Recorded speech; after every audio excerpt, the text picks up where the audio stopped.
Shalom, salam berkat dari kami untuk pendengar sekalian. Saat ini pendengar akan diberkati dengan program Hari Ini Harinya Tuhan bagian yang ke-8.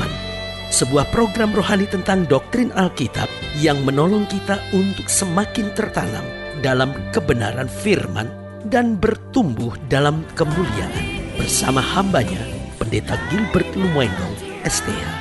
Banyak orang merasa doktrin Alkitab sebagai sesuatu yang membingungkan. Tetapi tahukah saudara bahwa doktrin Alkitab intinya adalah memahami Alkitab dengan benar, dengan pemahaman yang sistematis, sehingga kita terus dapat tertanam di dalam kebenaran firman, sehingga kita terus bertumbuh di dalam kemuliaan Allah.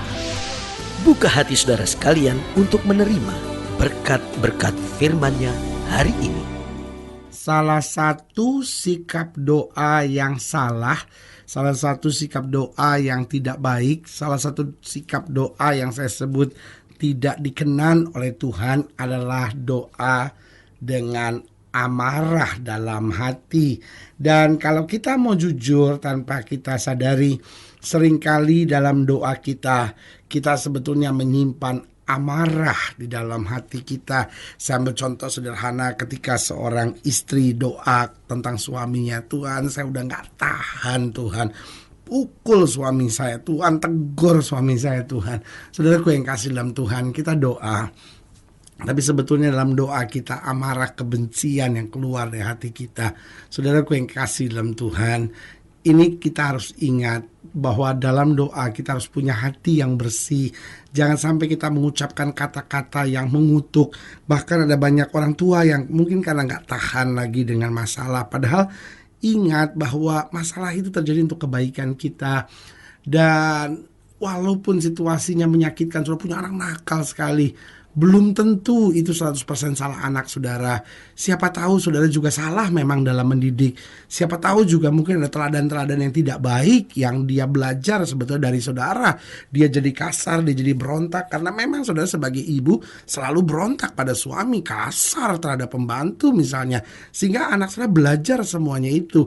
Nah tapi seringkali dalam doa kita tuh ngerasa sebagai the most holy person on earth gitu ya kan. Sebagai orang yang paling suci di muka bumi, sehingga kita mulai memaki, kita mulai membentak, kita mulai Tuhan saya udah gak tahan Tuhan, hukum dia Tuhan, hajar dia Tuhan, biar dia sadar Tuhan. Saudaraku yang kasih dalam Tuhan, biar Tuhan yang menentukan langkah apa yang tepat.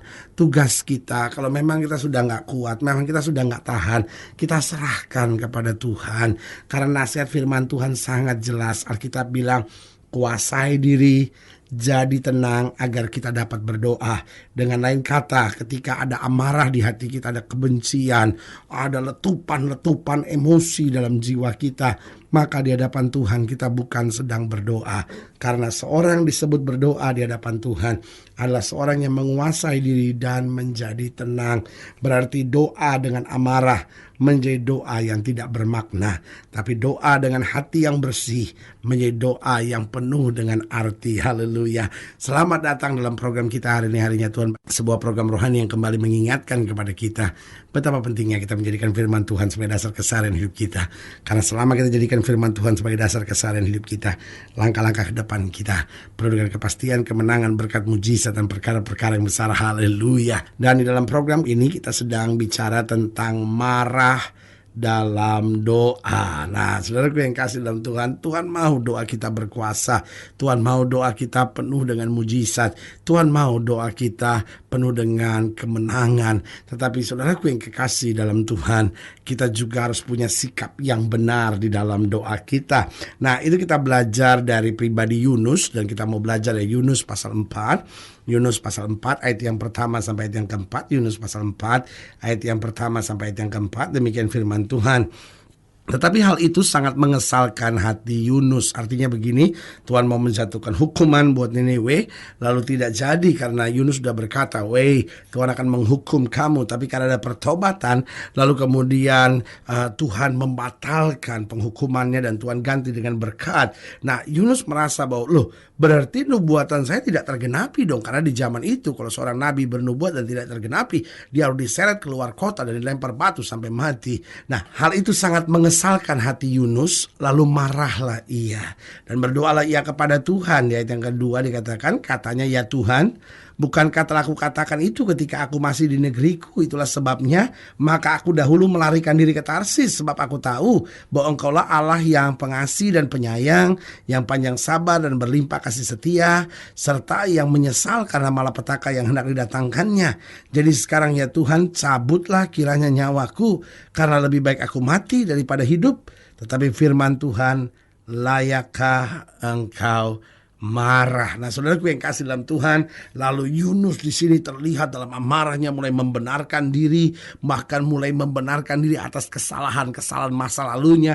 Dia bilang, lihat kan, aku pergi ke Tarsis ada gunanya kan? Seandainya aku di sini, lihat ternyata Tuhan kok berubah pikiran. Nah, Tuhan sedang bicara tentang sesuatu yang jelas, bahwa aku bukan berubah pikiran. Aku dari mulanya merancangkan panjang sabar, aku dari mulanya merancangkan kasih setia dan berkat, dan aku tidak pernah merancangkan kebencian, aku tidak pernah merancangkan hukuman. Hanya kalau itu terjadi karena memang mereka menolak untuk bertobat. Tapi Yunus gak bisa ngerti. Yunus ngerti bahwa Allah itu pengasih, penyayang, panjang sabar, berlimpah kasih setia. Tapi Yunus gak ngerti bahwa ini adalah bagian dari rencana Allah yang global, rencana Allah yang sempurna, bahwa Allah mau keselamatan, bukan kebinasaan. Nah, pertanyaannya seringkali kenapa kita marah dalam doa? Yang pertama, belajar dari kisah Yunus ini, kita belajar bahwa kita marah dalam doa karena kita tidak dapat menguasai diri. Kenapa kita tidak dapat menguasai diri? Karena kita terbawa suasana hati kita terbawa dengan assumption kita, ya kan, segala asumsi kita, perakiraan kita, ya kan, sehingga Yunus mulai berpikir, wah nanti orang ngomong apa tentang aku. Harusnya kan dia mandang sudut positifnya. Wah, Tuhan memakai aku luar biasa, lewat aku Tuhan dapat mendatangkan pertobatan. Itu kan seharusnya dia bangga, tapi justru dia lihat hal-hal negatifnya. Lihat tuh bahwa nanti saya akan ditertawakan orang, nabi apa ini bernubuat gak bener, ya kan. Lalu jangan-jangan nanti saya diseret keluar kota, dilempar batu sampai mati. Jadi pikirannya udah negatif. Kenapa? Karena gak bisa menguasai diri. Makanya Paulus bilang, apa yang benar, apa yang mulia, apa yang sedap didengar, itu yang harus kita pikirkan. Yang kedua, kenapa kita marah dalam doa? Karena kita tidak mau berjalan di dalam jalan Tuhan. Kita punya agenda sendiri, kita punya rencana sendiri, kita punya jalan sendiri. Padahal saudaraku yang kasih dalam Tuhan, justru waktu kita berjalan di jalan Tuhan, makanya Alkitab bilang, kalau kamu tidak miring ke kiri maupun miring ke kanan, tapi tetap berjalan di jalan Tuhan, kamu tidak akan turun, tapi pasti kamu naik. Kamu tidak menjadi ekor, dipimpin, kamu menjadi kepala. Jadi saudaraku yang kasih dalam Tuhan, kenapa kita marah dalam doa? Karena kita tidak dapat menguasai diri. Yang kedua, karena kita tidak mau berjalan di dalam jalan Tuhan. Yang ketiga, karena kita tidak mau berserah. Saudaraku yang kasih dalam Tuhan, justru kalau kita berserah, betul saya mengerti kadang-kala dalam berserah ada tantangan, dalam berserah ada masalah. Tapi kan Alkitab sudah jamin buat kita, orang yang menabur dengan air mata pasti akan menuai dengan sorak-sorai. Karena itu saudaraku yang kasih dalam Tuhan, ayo mari belajar berserah. Dan yang keempat, kenapa kita marah dalam doa? Karena kita tidak ada iman sama sekali. Saudaraku yang kasih dalam Tuhan, kalau kita punya iman, maka iman kita akan bersaksi kepada kita. Jalan Tuhan kadang-kala gak bisa saya mengerti, tapi jalan Tuhan selalu yang terbaik buat saya. Karena Allah yang saya sembah adalah Allah yang mengerti saya dan tahu apa yang tepat bagi saya. Saudaraku yang kasih dalam Tuhan, buang segala amarah dalam hati kita, supaya dalam doa kita bisa dengar suara Tuhan. Kita dapat mengerti yang Tuhan mau. Kita dapat berjalan di jalan yang benar, dan akhirnya kita akan melihat rencana Allah yang luar biasa. Nah, pertanyaannya, bagaimana untuk kita tidak marah dalam doa?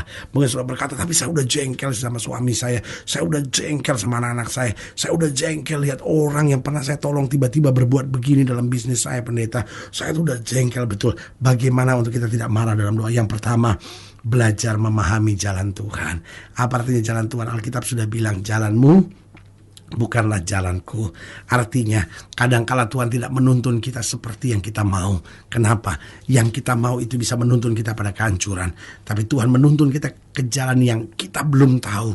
Kita kadangkala berontak, Tuhan kenapa begini? Tapi kalau kita mau taat, kalau kita mau setia, kita tahu jalannya pasti terbaik. Itu sama seperti seorang suami mau buat surprise sama istrinya, dan dia bilang, sayang, saya punya surprise buat kamu, ayo ikut saya. Saudaraku yang kasih dalam Tuhan, kalau saudara yakin saudara punya suami yang baik, saudara ikut aja.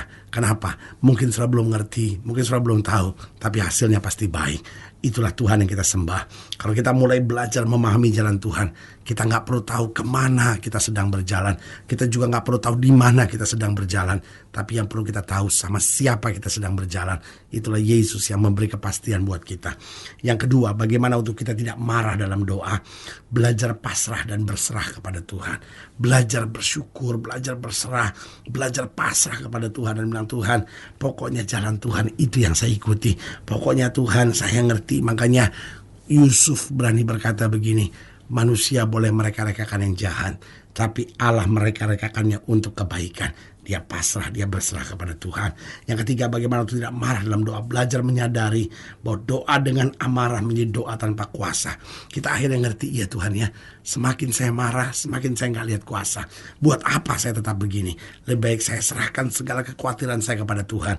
Saya tahu Tuhan akan memelihara hidup saya. Tuhan mampu bahkan merubah penderitaan menjadi sorak-sorai kemenangan. Haleluya. Dan yang keempat, bagaimana untuk kita tidak marah dalam doa. Belajar bersyukur dalam segala keadaan. Kita bersyukur bukan karena keadaan yang menyenangkan, tapi kita bersyukur karena Allah kita adalah Allah yang selalu menyenangkan hati kita. Bahwa di tengah air mata sekalipun, waktu kita memandang Dia, kita tahu tangannya kuat untuk memelihara kita, menuntun kita, dan memberikan kepastian buat kita. Haleluya. Kalau saya ingin nilai lebih jauh, hubungi kami melalui telepon, hubungi kami melalui surat, kunjungi website kami. Karena kami ada untuk membawa Bapak Ibu sudah senantiasa lebih dekat pada Tuhan dan mengalami kasih kuasa mujizat yang luar biasa. Haleluya. Secara khusus melalui program ini juga saya mau berdoa buat setiap saudara yang sakit, setiap saudara yang berbeban berat. Karena saya percaya bahwa bagi Allah tidak ada perkara yang mustahil. Nah, saudara-saudara yang ingin didoakan secara khusus boleh taruh tangan kanan saudara di dada, dan saya mau berdoa buat saudara. Mari kita berdoa. Bapa, dalam nama Yesus secara khusus hamba doa buat setiap pendengar sekalian, khususnya mereka yang taruh tangan kanan di dada karena beban, karena masalah, karena persoalan, atau mereka yang rindu untuk mendapat kesembuhan mujizat dari Tuhan. Tuhan jamah. Bahkan mereka yang di dalam hatinya ada amarah Tuhan. Bapa, hamba doa angkat semua amarah, kepahitan, kebencian, sehingga kami hidup dalam kasih, dalam pengampunan. Karena kami tahu rencana Tuhan itu indah. Manusia boleh mereka-rekakan yang jahat, Allah akan mereka-rekakan untuk kebaikan. Di dalam nama Yesus kami berdoa. Haleluya. Amin. Saudara yang kasih dalam Tuhan, kita sudah berdoa. Ingat, tidak pernah Allah lalai menepati janjinya. Ini saatnya buat kita untuk bangkit bersemangat, bersuka cita dalam menghadapi segala perkara. Karena kita tahu Yesus hidup, Yesus berkuasa, dan selalu memberikan yang terbaik buat anak-anaknya. Doa saya menyertai saudara. Sampai berjumpa pada program berikut. Dan jangan lupa, jadikan hari ini harinya Tuhan. Haleluya.